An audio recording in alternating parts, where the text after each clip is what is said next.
সোনার ধাতু এমন ধাতু যেখান থেকে সোনা বার করা যায়, যেটা খুবই দুর্লভ। কিছু মানুষেরা মনে করেন এই ধাতু ভীষণই মূল্যবান, কারণ এমন এক সোনার ধাতু যেখান থেকে সোনা বের ধাতু হয়। পেলে আমার জীবনটা কত রঙিন হয়ে যেত, কত বড় লোক হয়ে যেতাম। নিজের ব্ল্যাক এন্ড হোয়াইট জীবনে ফেরা যাক। এই কাজের জন্য আমি অনেক বুড়ো হয়ে যাচ্ছি। এই চাকরি করে আমার জীবনে আর কিছু পাওয়ার নাই।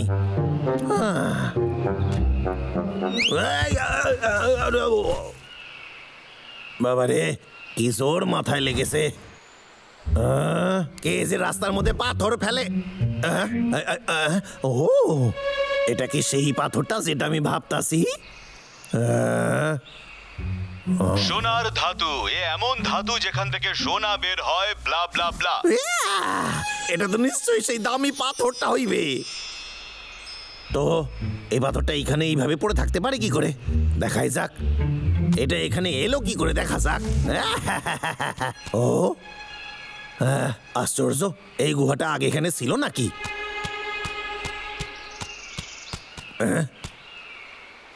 কিছু একটা গন্ডগোল লাগতেছে আমার। এটা এইভাবে এরকম বন্ধ কেন? বুঝে গেছি, এটা নিশ্চয়ই কোনো সোনার খনি হইবে। মানে এর ভেতরে আরো অনেক দামি দামি পাথর পাওয়া যাবে। সময় নষ্ট করে লাভ নাই। আমার বেলচাটা গেল কই?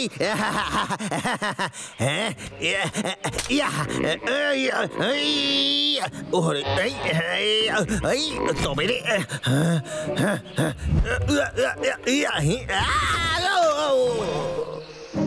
বেলসা দিয়ে কোনো কাজই হলো না।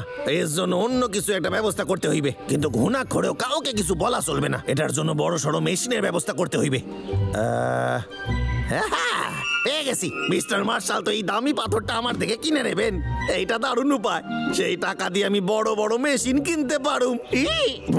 কেষ্টা, তোর বুদ্ধির কোনো জবাব নাই। চল এবার কাজে লেগে যা কেষ্টা। এই রে, কেষ্টার প্ল্যান যদি সফল হয়ে যায়। কি তুই ঠিক বলছিস তো? আমরা এটা হতে দিতে পারি না। দাদা, কেত্তা শোনা করছে দাদা, আমাদেরকে যা আসে বল। আমি এখনো সবটা বলিনি। ও একটা জিনিস কিনবে, ওটা কি যেন ছিল? ও একটা মাটি খোঁড়ার জিনিস কিনবে। কি বললি? সত্যি?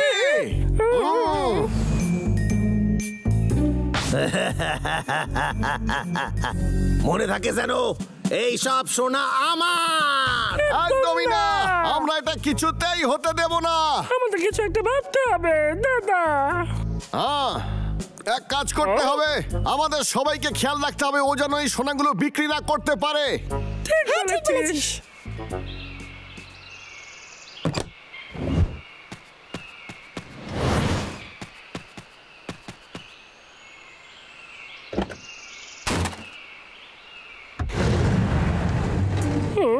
চল আমরা ওর পিছু নিই, চল। খুব তাড়াতাড়ি আমার ভাগ্য বদলাইতেছে। তুই ওই সোনা আমাদের ফেরত দিয়ে দে। তুই ওগুলো বিক্রি করবি না। এই বাবলু ডাবলু সব সময় আমার সব কাজে বাধা দেয়, কিন্তু এইবার ওরা কিছুই আমার করে উঠতে পারবে না, একেবারেই না।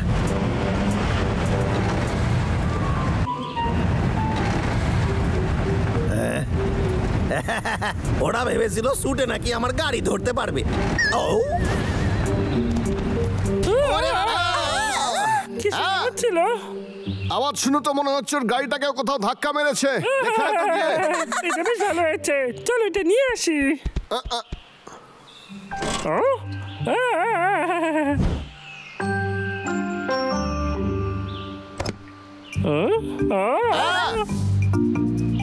কেসটা তো দেখছি প্রয়োজনের থেকে অনেক বেশি চালাক রে। ওই দুই হদল কুতকুত ভেবেছিল কেসটাকে নাকি হারাতে পারবে। ওরা কি বোকা।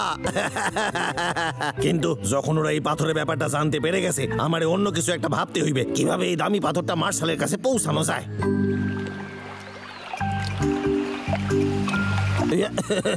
কেসটা, তোর বুদ্ধির কোনো তুলনাই নাই, আর তুই জলের রাজা রে।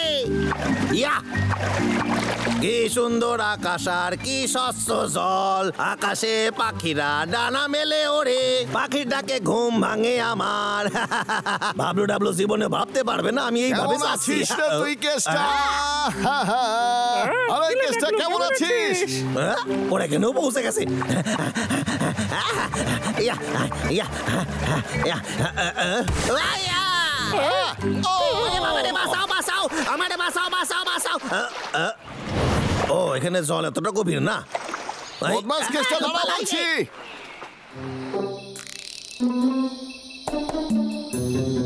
রাত লুকিয়ে কাজ করার জন্য আদর্শ। অন্ধকারে সুযোগে আমি পাথরটা নিয়ে চলে যাই।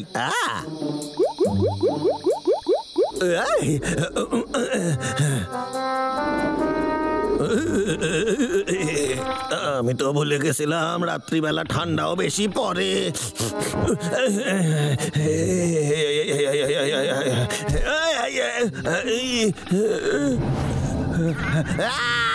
আরে বাবা রে, ভূত ভূত, বাঁচাও বাঁচাও বাঁচাও আমারে, ভূত। ওরে বাবা, বদমাস কেষ্টা কোথায় যাচ্ছিস তুই? বাঁচাও বাঁচাও। দাদা সত্যি কি আমাদের রাক্ষসের মতো দেখতে এলে? বা আজকের দিনটা কি ভালো, আজকে খুবই মজা হবে। বাবলু ডাবলু আমার এই পোশাকে চিনতে পারবে না। ওরে বাবারে, খুব জোরে খিদে পেয়েছে। সবাই এখানে চলে আয় বন্ধুরা, আমাদের টাটকা তরমুজ খেয়ে দেখ। তুই ঠিক জানিস যে ওই টাকলুকের তো এদিকে আসবে? হ্যাঁ হ্যাঁ অবশ্যই আসবে ভাই। মানে কিছু একটা খেতেই হইবে। দেখ দাদা, আমার মনে হয় টাকলুকের তো এদিকেই আসছে। হয়তো। আরে ভাই দেখ না কেষ্টা কি করে। তাহলে এদিকে দেখে আনা যাক ওকে। ঠিক আছে, টাটকা টাটকা তরমুজ খেয়ে যা সবাই। চলে আয়, টাটকা তরমুজ আছে আমাদের কাছে, চলে আয়। নিয়ে যাও। তরমুজ খেতে তো আমার বড় ভালোই লাগে। তরমুজ নিয়ে যাও, দারুণ, নিয়ে যাও, সুস্বাদু নিয়ে যাও। আরে হ্যাঁ, আমার এই পোশাকের জন্য ওরা চিনতেই পারবে না আমি কেষ্টা। ওহো ও আমার খুব জোর খিদে পেয়েছে। আমারে এক টুকরা তরমুজ দিতে পারো? আপনার যত চাই আপনি খেতে পারেন। খেলো, টাটকা আছে।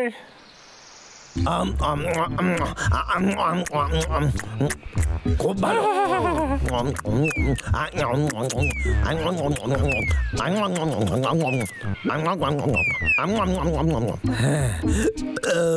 দারুণ খাইলাম। পেটে ব্যথা করতেছে। অবশ্যই যান, ওইদিকে আছে, ওই দেখুন। ততক্ষণ আমি এটা খেয়াল ঠিক আছে, রাখছি। অনেক অনেক ধন্যবাদ। সাবধানে যান। চল পাগলা, পালাই। ঠিক আছে। বড় শান্তি পাইলাম। ওরা দুজন বাবলু ডাবলুই ছিল, আমারে ফাঁসানোর চেষ্টা করেছিল। যাকে এবার না হয় আমায় ফাঁসাইছে, কিন্তু ব্যাগটা খুললেই ওরা টের পেয়ে যাবে। কি ও আমাদের আবার বোকা বানালো দাদা? বিড়াল এক্ষুনি চলে আসবে। নাচ রে কেষ্টা, পৃথিবীতে সবচেয়ে বুদ্ধিমান প্রাণী আমি। খুব ভালো, দারুণ কাজ করেছিস। ওই দুই হদল কুতকুতরে আমি কত সহজেই না বোকা বানাই দিছি। ওরা আমারে হারাইতে পারবে না। এই শোন, মন দিয়ে আমার কথাটা শুনে নে। তোর জিম্মায় আমি এটা দিয়ে গেলাম। আর একটা কথা, আমি বেরোনোর কিছুক্ষণ পর তুইও বাড়ি থেকে বেরিয়ে যাস, আর ওই বড় গাছটার নিচে গিয়ে দেখা করবি, বুঝতে পারছিস? কোনো ভুল হয় না জানো? ও ওনারা তো দেরি হচ্ছে কেন? ওই তো উনি এসে গেছেন। মিস্টার মার্শাল, কেমন আছেন আপনি? সোনার ধাতুটা কোথায়? ও এই যে এইটা। কোনো তাড়াহুড়ো নাই, ভালোভাবে পরীক্ষা করে তারপর দাম দেন। ও কি দারুণ মেশিন। এসব কি? তুমি কি আমার সাথে ছলনা করার চেষ্টা করছো? ফালতু একটা জিনিস চোখের সামনে দিয়ে সরাও। আরে দাঁড়ান মিস্টার মার্শাল, এটা বেচার জন্য এতটা পরিশ্রম করার পর জানা গেল এটা আসল পাথর না, এটা নকল। এটা নকল পাথরের জন্য এতটা পরিশ্রম করলাম আমি। বাবলু ডাবলু, আমার কাছে একটা সোনার পাথর আছে। সত্যি খুব ভালো। দাদা সত্যি করে বলতে ব্যাপারটা কি? তখন শুরু হয়েছিল যখন আমরা কেস্টার প্ল্যানটা পুরো জেনে গিয়েছিলাম। ও যা বিড়ালকে বলেছিল, তখনই আমরা প্ল্যান করি যে সোনাটা কিভাবে নিতে হবে।